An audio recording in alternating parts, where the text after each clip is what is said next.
Hello everyone, আসসালামু আলাইকুম। SSC 25 batch তোমাদের কি খবর, কি অবস্থা? ইতিমধ্যে তোমরা আইসিটি পরীক্ষা দিয়ে এসেছো। আশা করি সবার আইসিটি পরীক্ষা ভালো হয়েছে। অনেক বোর্ডের প্রশ্ন সহজ হয়েছে, অনেক বোর্ডের প্রশ্ন কঠিন হয়েছে। এই নিয়ে এখন সবার মাঝে একটু কাজ করছে। আহ, যে আমার বোর্ডের প্রশ্ন কঠিন হয়েছে, অন্য বোর্ডের প্রশ্ন সহজ হয়েছে। আমি যদি ওই বোর্ডে গিয়ে পরীক্ষা দিতে পারতাম, তাহলে আমার শিওর একটা ভালো মার্ক এনশিওর করতে পারতাম। কিন্তু আমার বোর্ডে প্রশ্ন কঠিন হওয়ার কারণে আমি পরীক্ষাটা ভালোভাবে দিতে পারিনি। আচ্ছা, এটা না, তো ব্যাপার না। আহ, তোমরা বাকি পরীক্ষাগুলো ভালোভাবে দাও, এটা হবেই। হয়তো আজকে কোনো বোর্ডে কঠিন হয়েছে, কোনো বোর্ডে সহজ হয়েছে, কিন্তু নেক্সট তোমাদের হচ্ছে ফিজিক্স পরীক্ষা। হয়তো তোমার বোর্ডে ফিজিক্স পরীক্ষার প্রশ্ন সহজ হবে, অন্য বোর্ডের যেগুলোতে আইসিটি সহজ হয়েছে ওইগুলোতে ফিজিক্স পরীক্ষার প্রশ্ন কঠিনও হতে পারে। আমি বলছি না কঠিন হবে, মানে কঠিন হতে পারে, এরকম হয়ে থাকে। এখন আমরা আমাদের সিস্টেম, এটা আমাদের কালচার, আমাদের এখানে উচিত হচ্ছে পুরো বাংলাদেশে আহ, সবাই যত এসএসসি ক্যান্ডিডেট আছে সবাইকে একই প্রশ্নে অর্থাৎ অভিন্ন প্রশ্নে পরীক্ষা দেওয়ানো উচিত। এতে করে আর কোনো বৈষম্য থাকবে না। সবাই বৈষম্যহীনভাবে একই প্রশ্নে, অর্থাৎ সবাই যে প্রশ্নে পরীক্ষা দিচ্ছে তোমরাও সেই প্রশ্নে পরীক্ষা দিতে পারছো। এতে আর কোনো অভিযোগ থাকে না। এটার পক্ষে আমরাও, এটা একটা সমস্যা হচ্ছে কি, যখন আমাদের পরীক্ষা আসে তখন আমরা সবাই, যেটা আমাদের মনে জাগ্রত হয়, কেন এই বোর্ডের প্রশ্ন সহজ, এই বোর্ডের প্রশ্ন কঠিন হলো। তারপর পরীক্ষা চলে যাওয়ার পর আমাদের এটা আর মাথায় থাকে না, আমরা এটা নিয়ে আর ভাবনা চিন্তা করি না। তার কারণে এই সিস্টেমটা এখনো পরিবর্তন করা যাচ্ছে না। লাস্ট তোমাদের যে 18 সালে মেবি একবার তোমাদের একই প্রশ্ন পরীক্ষা হয়েছিল সারা বাংলাদেশে। তো তারপরে আর একই প্রশ্নে পরীক্ষা অনুষ্ঠিত হয়নি। আশা করি এই পদ্ধতিটার সংস্কার হবে বৈষম্যহীন বাংলাদেশে। কেন আমরা যারা বোর্ড পরীক্ষায় অংশগ্রহণ করবো, অর্থাৎ এসএসসি থেকে শুরু করে এসএসসি এইচএসসি সকল বোর্ডের প্রশ্ন সেম হতে হবে। আমরা একই প্রশ্নের পরীক্ষা দিতে চাই, যাতে কারো প্রশ্ন কঠিন না হয়, কারো প্রশ্ন সহজ না হয়। আমরা সবাই এক প্রশ্ন পরীক্ষা দিব, এতে করে কারোর আর কোনো অভিযোগ থাকবে না। আমরা আশা করি এটা আমাদের যে যথাযথ কর্তৃপক্ষ আছেন ওনারা এটা বিবেচনা নিয়ে দেখবেন। আশা করি ওনারা আমাদের সাথে সম্মত হবেন। আমরা আমাদের এআর প্ল্যাটফর্মের পক্ষ থেকে এই দাবি জানাচ্ছি, যেন এই দাবি দ্রুত মেনে নেওয়া হয়, যেন সারা বাংলাদেশে এসএসসি এসএসসি সকল বোর্ডের প্রশ্ন, অর্থাৎ একই প্রশ্ন যাতে সারা বাংলাদেশের সারা শিক্ষার্থীরা পরীক্ষা দিতে পারে। এতে যাতে কোনো বৈষম্য না হয়, যাতে কোনো বোর্ডের প্রশ্ন কোনো বোর্ড সহজ প্রশ্ন, কোনো বোর্ডে কঠিন প্রশ্ন, এরকম যাতে কোনো না হয়। তাই আমরা চাই সবাই একই সাথে এক বোর্ডে, সরি, এক প্রশ্নে অভিন্ন প্রশ্নে যাতে আমরা পরীক্ষা দিতে পারি। হয়তো তোমাদের আইসিটি পরীক্ষা অনেকের ভালো হয়েছে, অনেকের খারাপ হয়েছে। আশা করি তোমরা, এই পরীক্ষা হয়ে গিয়েছে, তোমরা এটা বাদ দাও। তোমাদের আরো সামনে আরো এখন থেকে তোমাদের গ্রুপ সাবজেক্ট পরীক্ষা, সায়েন্সের ফিজিক্স, কেমিস্ট্রি, বায়োলজি, ম্যাথের মতো সাবজেক্ট রয়েছে এখন পরীক্ষার বাকি। অর্থাৎ তোমাদের এখন গ্রুপ সাবজেক্ট পরীক্ষাগুলো চলবে। আগামী তোমাদের ফিজিক্স ফার্স্ট পেপার পরীক্ষা হচ্ছে 10 তারিখ। তো ফার্স্ট পেপার পরীক্ষার আগে তোমরা গ্যাপ পাচ্ছ 2 দিন। আমাদের ফার্স্ট পেপারের চ্যাপ্টার আছে হচ্ছে টোটাল 8টা।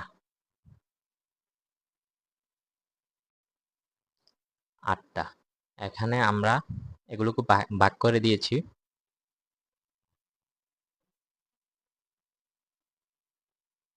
সরি, তোমাদের ফার্স্ট পেপারে 8টা চ্যাপ্টারে আছে, বাট আমরা যে ফার্স্ট চ্যাপ্টারটা, ওইটা থেকে সৃজনশীল আসে না, কিন্তু এমসিকিউ আসে। এমসিকিউর জন্য তোমাদেরকে পড়তে হবে। এখানে তোমরা আজকে যেহেতু তোমরা আইসিটি পরীক্ষা দিয়ে এসেছো, আমিও লেটে ভিডিও দিচ্ছি। আমার এক্সট্রিমলি সরি, আমি কাজের কারণে ভিডিও দিতে পারিনি তোমাদের জন্য আজকে। তোমরা 2টা চ্যাপ্টার পড়বে। প্রথম চ্যাপ্টার, প্রথম চ্যাপ্টার না, এটা হবে তোমাদের যে ব্যাকরণ চ্যাপ্টারটা আছে, দ্বিতীয় চ্যাপ্টার ওইটা। আর হচ্ছে তোমাদের সপ্তম অধ্যায়। তোমাদের ফার্স্ট চ্যাপ্টারে কিন্তু সৃজনশীল থাকে না। আবারও বলে দিচ্ছি, এখানে তোমরা জাস্ট যে সেকেন্ড চ্যাপ্টারটা আছে ওইটা পড়বা এখানে, ফার্স্ট চ্যাপ্টার থেকে শুধু সৃজনশীলটা পড়বা, ঠিক আছে? তারপর আমরা আসি 8 তারিখ, অর্থাৎ আমাদের কালকে সারা পুরোটা দিন, পুরোটাতে আমরা কি পড়বো? এখানে আমরা পড়বো হচ্ছে ষষ্ঠ অধ্যায় মহাকর্ষ অভিকর্ষ, অষ্টম অধ্যায় এবং দশম অধ্যায় আদর্শ গ্যাস। এই 3টা চ্যাপ্টার পড়বো। এই 3টা চ্যাপ্টার থেকে আমাদের সৃজনশীল থাকবে। এখন তারপর আমরা পরীক্ষার আগের দিন, আমাদের যেহেতু ফিজিক্স ফার্স্ট পেপার পরীক্ষা 10 তারিখে, তো আমরা 9 তারিখে কি পড়বো? চতুর্থ অধ্যায় এবং পঞ্চম অধ্যায়। চতুর্থ অধ্যায় একটা বড় চ্যাপ্টার, নিউটনিয়ান বলবিদ্যা। আর পঞ্চম চ্যাপ্টার হচ্ছে কার শক্তি ক্ষমতা। এই 2টা চ্যাপ্টার পড়বে। এই 2টা চ্যাপ্টার থেকে 3টা সৃজনশীল থাকবে আশা করি। তোমাদের যে 7টা চ্যাপ্টার, 8টা থেকে তোমাদের 7টা চ্যাপ্টার থেকে কোশ্চেন হয়ে থাকে একটা করে। তারপর আবার অনেক সময় 2টা চ্যাপ্টার মিলেও কোশ্চেন করে। তোমরা সেটা মাথায় রাখবে। বিগত প্রিভিয়াস ইয়ারের যে কোশ্চেনগুলো আছে ওইগুলো অ্যানালাইসিস করে দেখবে, ঠিক আছে? তোমাদের হয়তো নিউটনিয়ান বলবিদ্যা, ভেক্টর, আর নয় আদর্শ গ্যাস, এগুলো থেকেই তোমাদের যে আরেকটা সৃজনশীল ওইটা, এগুলো থেকেই দিয়ে দেওয়া হয় 2-1টা চ্যাপ্টার কম্বিনেশন করে। আশা করি তোমরা ফিজিক্স ফার্স্ট পেপারটা এভাবে তোমরা গুছিয়ে নিবে। আমরা যদি সেকেন্ড পেপারের ক্ষেত্রে আসি, তোমরা ফার্স্ট পেপার পরীক্ষা দিয়ে এসে সেকেন্ড পেপার তোমরা ইভিনিং থেকে শুরু করবে। ইভিনিংয়ে তোমরা কোন চ্যাপ্টার পড়বে? আমাদের সেকেন্ড পেপারে এখানে 7টা চ্যাপ্টার আছে। 7টা চ্যাপ্টারের মধ্যে তোমরা ফার্স্ট ডে পড়বে হচ্ছে প্রথম অধ্যায় এবং অষ্টম অধ্যায়।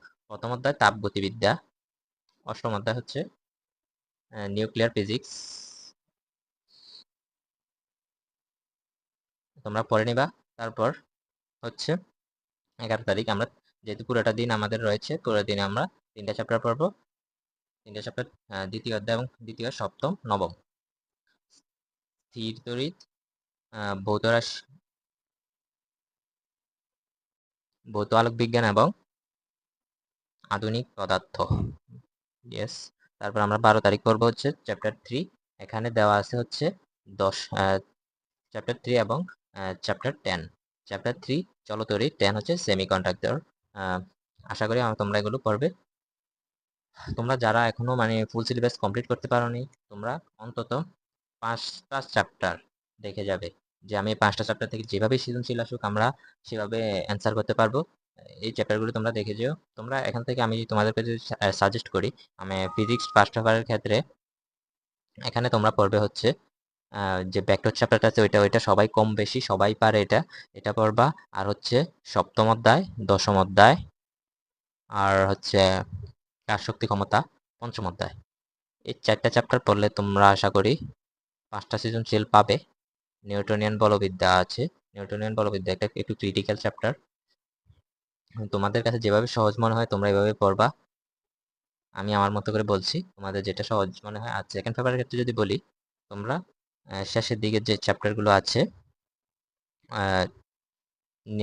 ভৌত আলোক বিজ্ঞান, নিউক্লিয়ার ফিজিক্স, আধুনিক পদার্থবিজ্ঞান এবং সেমিকন্ডাক্টর, এই 4টা চ্যাপ্টার তোমরা ভালোভাবে পড়বে। এই 4টা চ্যাপ্টার কিন্তু পড়াও কম, সূত্রও কম, তো তোমরা টপিকও কম। যে প্রিভিয়াস ইয়ার যদি কোশ্চেনগুলো তোমরা অ্যানালাইসিস করে থাকো, তাহলে তোমরা দেখতে পাবে যে কোথায় কোন কোন জায়গা থেকে তোমাদের প্রশ্ন আসে। তোমরা আশা করি এতটুকু তোমরা জেনে থাকবে এখানে। তারপর তোমরা পড়বে হচ্ছে যে তোমাদের প্রথম অধ্যায় তাপগতিবিদ্যা। এই 5টা চ্যাপ্টার আশা করি তোমরা পারবে। আর এখানে তোমরা যদি চলতড়িৎ অথবা স্থির তড়িৎ, চলতড়িৎটা তোমরা যেহেতু 9-10-এ পড়ে এসেছো, তোমাদের চলতড়িৎ সম্পর্কে ধারণা থাকতে পারে। চলতড়িৎ অনেক সময় সহজ প্রশ্ন দিয়ে দেয়, তো সেই ক্ষেত্রে চলতড়িৎটাও দেখে যেও। ইনশাল্লাহ তোমরা সৃজনশীলগুলো, যে 5টা সৃজনশীল তোমাদের অ্যান্সার করতে হবে 8টা থেকে, তোমরা খুব সহজে অ্যান্সার করে আসতে পারবে। তো তোমাদের জন্য এই পর্যন্তই। তোমাদের আর সময় বাড়াবো না, সময় নষ্ট করবো না। তোমরা আশা করি পড়া শুরু করে দিয়েছো। তো এই পর্যন্তই। আইসিটি পরীক্ষা যার যেমন হয়েছে এটা বাদ দাও, এখন থেকে ফিজিক্স পড়া শুরু করো। ফিজিক্সে তুমি একটা ভালো মার্ক এবং ভালো রেজাল্ট এনশিওর করে আসো, এই প্রত্যাশা রাখি। ইনশাল্লাহ দেখা হচ্ছে পরবর্তী ভিডিওতে। আর যদি তোমরা আমাদের পেজে বা চ্যানেলে নতুন হয়ে থাকো, আমাদের পেজটিকে ফলো করে দাও এবং ইউটিউব চ্যানেলটিকে সাবস্ক্রাইব করে দাও।